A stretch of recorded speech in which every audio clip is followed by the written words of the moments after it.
Bonjour à tous, c'est votre serviteur Vivien et bienvenue dans ce nouveau podcast, Une vie de gentillesse, qui voilà est destiné à tous ceux qui aspirent à mener une vie avec voilà avec beaucoup plus de gentillesse. Alors pour commencer, la vraie question est la suivante. Comment réussir sa vie professionnelle et personnelle avec gentillesse dans un monde rempli de tentations? Comment finalement ne pas céder à la facilité, je dirais, de d'être voilà un petit peu honnête, un petit peu malhonnête. Et c'est ce qu'on va voir avec les nombreux numéros de ce podcast. Et donc bienvenue dans cette première édition. Alors pour commencer, donc je vais me présenter un petit peu. Donc bonjour à tous. Donc je m'appelle Vivien Boibanga. Donc je suis un entrepreneur parisien. Alors pour le coup, le mot entrepreneur peut parfois être mal vu. Ça peut être synonyme de business ou de quelqu'un qui pourrait être intéressé pour vous vendre quelque chose.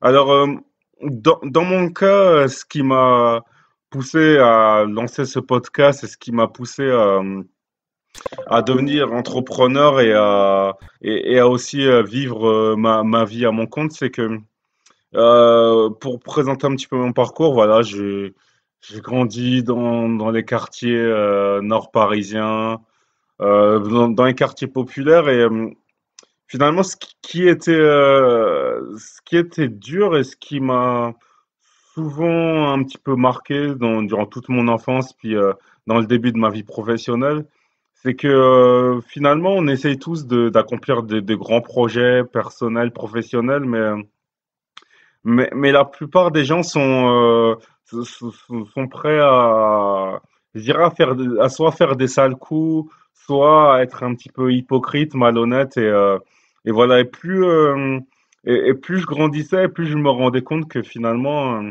j'étais pas du tout comme ça. J'étais pour le coup quelqu'un qui avait, je sais pas, ouais, qui était vraiment très honnête, bah, aussi très très sage et j'ai vraiment voulu faire de ça un style de vie parce que je crois vraiment que chaque être humain a quelque part une capacité de réaliser des choses exceptionnelles si s'il est capable de définir des principes de gentillesse et d'appliquer surtout ces principes de gentillesse dans sa vie personnelle et professionnelle. Vous le savez, on est vraiment dans un monde, voilà, début 2018 où on est rempli de tentations, on est vraiment aussi inondé de news et de beaucoup de choses. On est sans cesse au courant de ce qui ne va pas dans le monde, mais finalement, on n'est pas du tout inspiré à faire des bonnes choses. Ce qui peut nous entourer, ce que j'appelle l'entourage, les médias et peu importe, même nos vies professionnelles, euh, finalement, très souvent, on peut se dire que voilà, être gentil, finalement, c'est pas rentable. Finalement, être gentil, c'est être peut-être trop naïf. Être gentil, c'est être faible. Être gentil, c'est manquer d'énergie.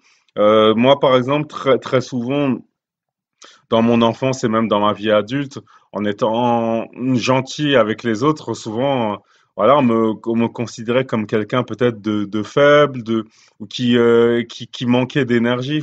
Et ça, c'est vraiment un énorme challenge dans une vie de gentillesse. Et c'est pour ça que dans ce premier podcast, on va voir à peu près trois principes pour vraiment dominer sa part d'ombre. Alors, il y a eu, pour le coup, récemment, un reportage sur un grand média français qui s'appelait Ma part d'ombre. Donc voilà, vous pouvez le voir. Ça a été réalisé par un ancien footballeur. Et ce qui est très intéressant, c'est qu'en fait, voilà, je pense que chez chaque être humain est dans une lutte quelque part entre le bien et le mal. Et sans être manichéen, en fait, on est vraiment souvent, voilà, tous tentés chaque jour de faire des bonnes actions et des mauvaises actions. Et comment finalement certains sombrent dans des choses horribles alors que d'autres même d'autres personnages historiques, peut-être comme Mère Teresa, Abbé Pierre, Martin Luther King. Comment certains personnages, même historiques, anciens ou présents, arrivent à mener cette vie de gentillesse, c'est que premièrement, il faut savoir utiliser la douleur pour se pousser à l'excellence. Alors, par exemple, j'ai pas vraiment grandi dans un environnement gentil. Je dirais que j'ai plutôt grandi dans des quartiers populaires, des ambiances plutôt dans ce que j'appelle des ghettos au nord de Paris. Donc, finalement, j'étais pas vraiment habitué à être entouré de personnes qui avaient des pensées gentilles. C'était plutôt l'inverse. C'est plutôt, voilà, ça, des ambiances, ça pouvait être dans les quartiers où je pouvais avoir beaucoup de gens peut-être voler, peut-être même consommer de la drogue, faire beaucoup de choses illicites. Et ça m'a, personnellement, ça m'a vraiment marqué parce que en fait, j'ai vu beaucoup de gens qui avaient du potentiel et qui ont parfois gâché leur vie à cause de mauvaises actions, à cause de mauvaises décisions. Certains ont fini en prison, certains ont fini malheureusement au cimetière. Et parfois, ce qu'on se dit, c'est que voilà, on a tous des souffrances. Alors, selon les niveaux, on peut avoir par exemple des enfances plus ou moins faciles ou plus ou moins difficiles.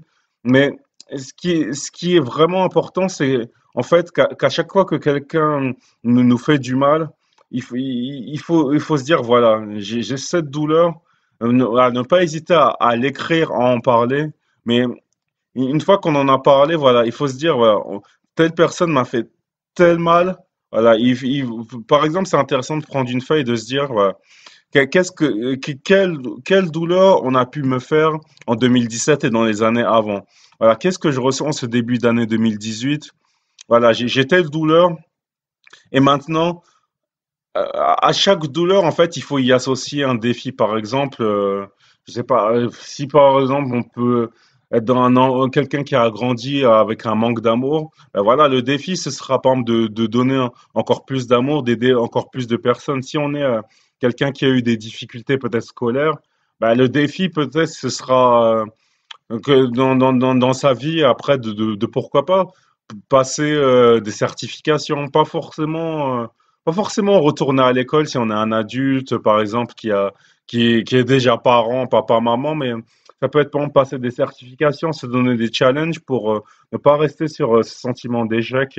Et aussi, quelqu'un qui sera en difficulté, ce serait quand on grandit, de se dire, voilà, comment je peux aider des plus jeunes que soi. On peut très bien avoir par exemple 14 15 ans et par exemple donner 1 heure par semaine pour apprendre, je sais pas, un élève de CE1, CE2 sur des fondamentaux en maths ou en français par exemple.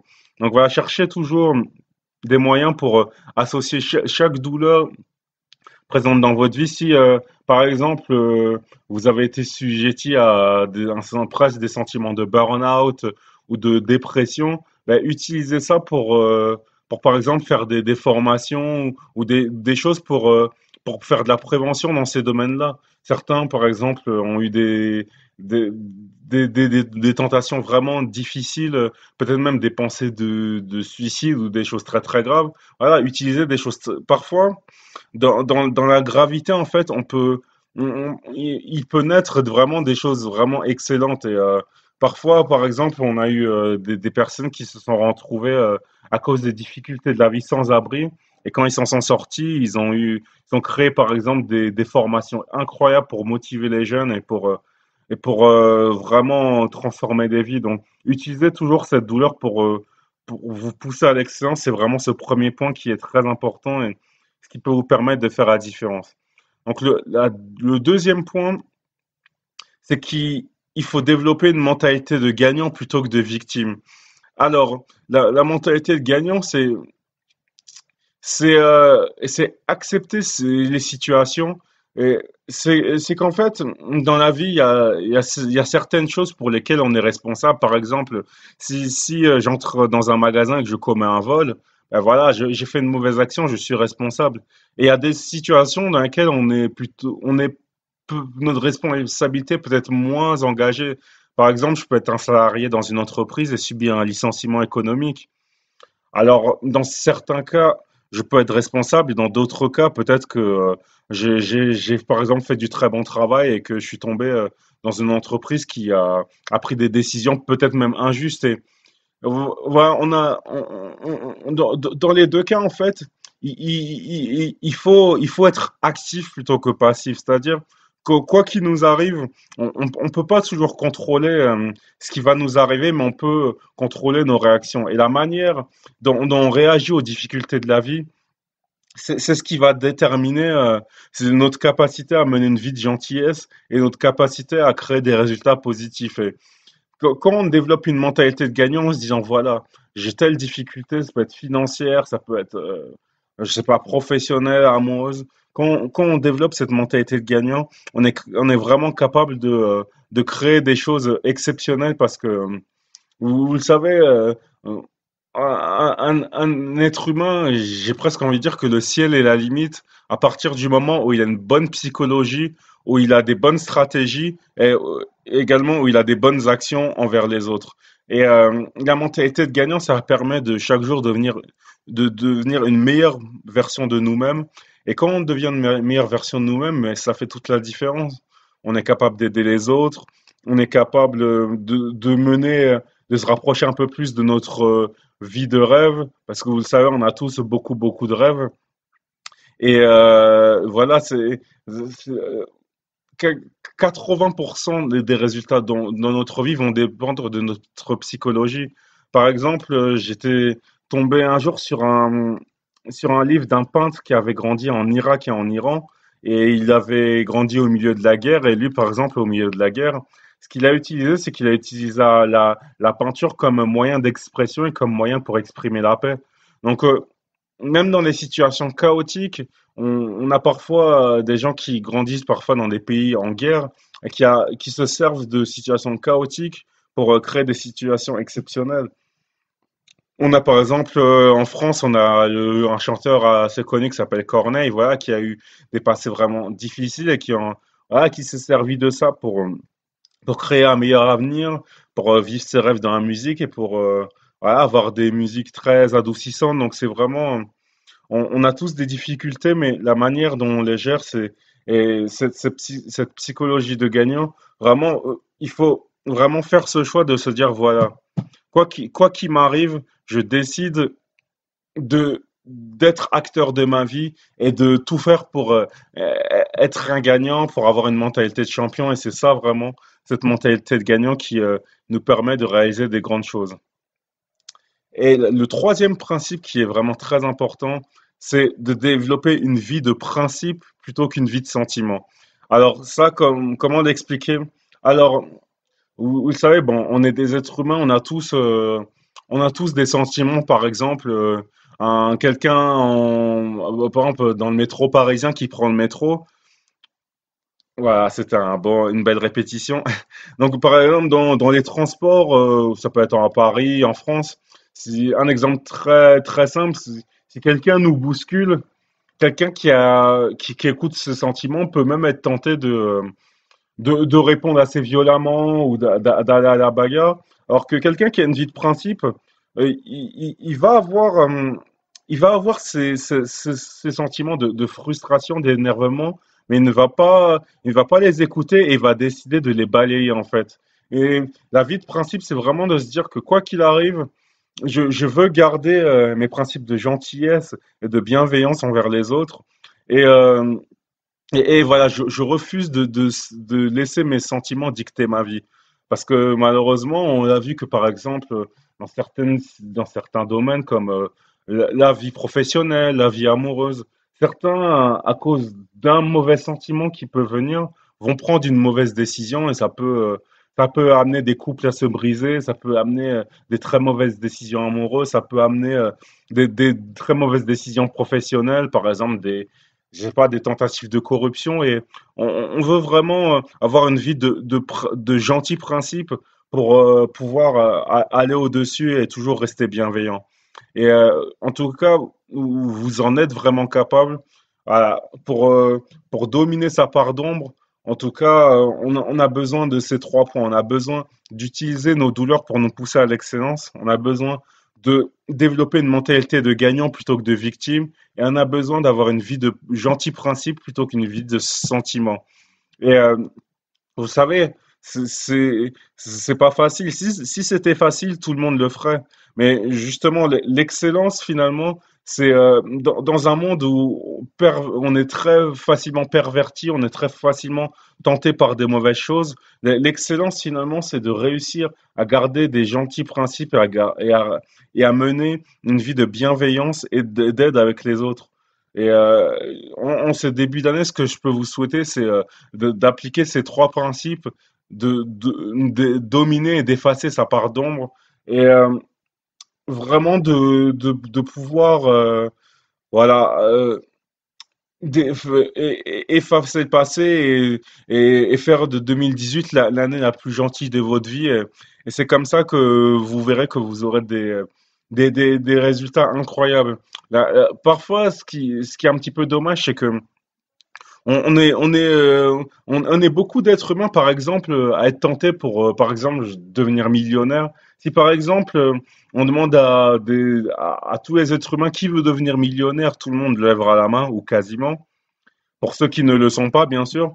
Mais si on demande aux gens qui veut une vie avec plus de gentillesse, les gens auront moins d'excitation. Et ce qui est dommage, c'est que parfois, on, on est plus tenté par soit nos propres principes égoïstes, soit par des choses qui sont futiles, plutôt que de s'enrichir et de devenir chaque jour une meilleure version de nous-mêmes.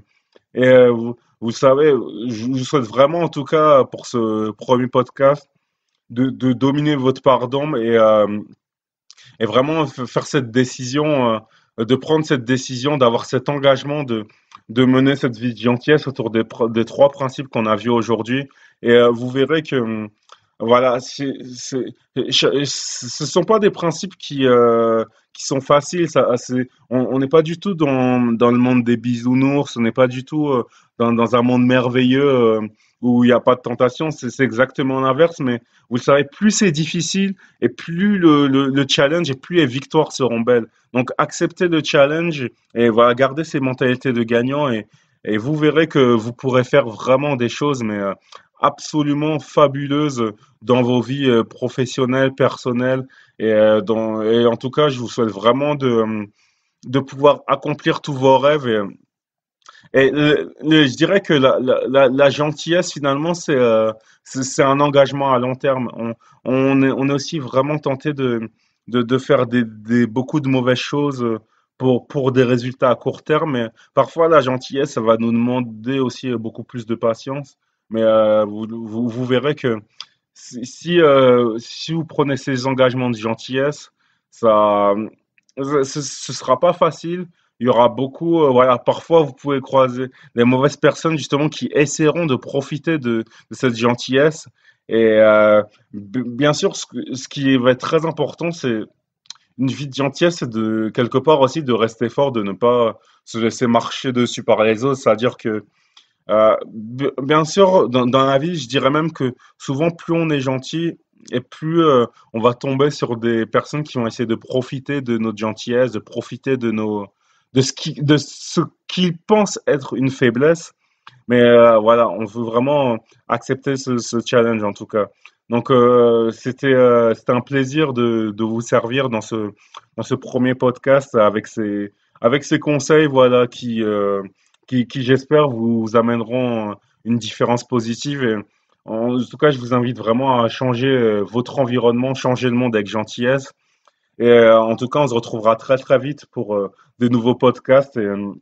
Et merci à vous, en tout cas, merci à ceux qui ont écouté une partie ou l'ensemble de ce numéro. Et on se retrouvera très très vite pour un nouveau numéro avec bien sûr plein d'autres conseils. Vous le savez, la gentillesse, c'est un puits infini d'éducation, c'est un puits infini d'expérience, de retour. Et vous verrez qu'à travers ce podcast, il y aura plein d'événements.